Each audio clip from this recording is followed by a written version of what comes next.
show you is similar to a clove hitch, but this one's called a rolling hitch. So I'll tie a clove hitch just to refresh your memory and see how it's similar. So a clove hitch would be you go over top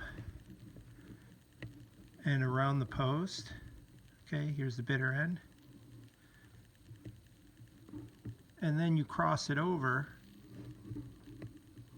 and then bring that bitter end right up through here. And that's a clove hitch, and that's good for, it's pulling perpendicular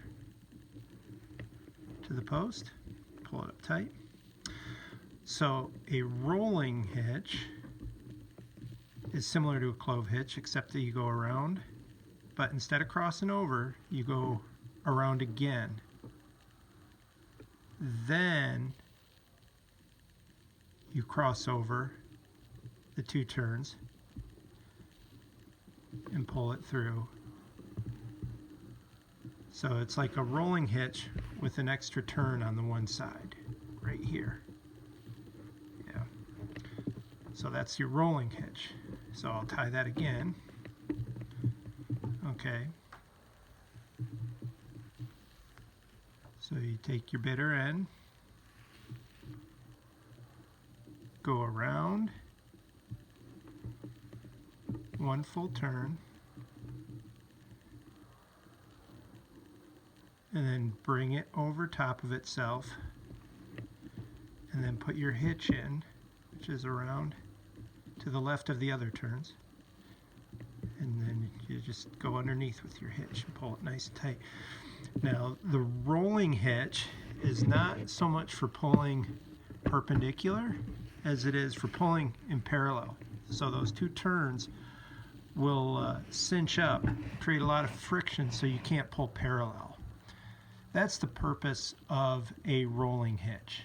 Okay, you want to make sure that when you do that, the two turns that you tie, you put those two turns going in the direction towards which your pull is coming from.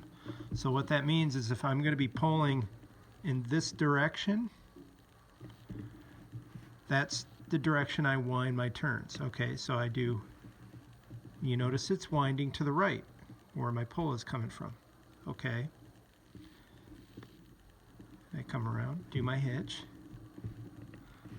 pull it tight, and then this is the direction it's going to be pulling. You got to make sure it's good and tight, otherwise it'll slide.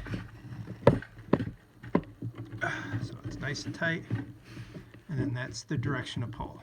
Okay, got to make sure you watch that, the direction you wind it, because if you go around this way,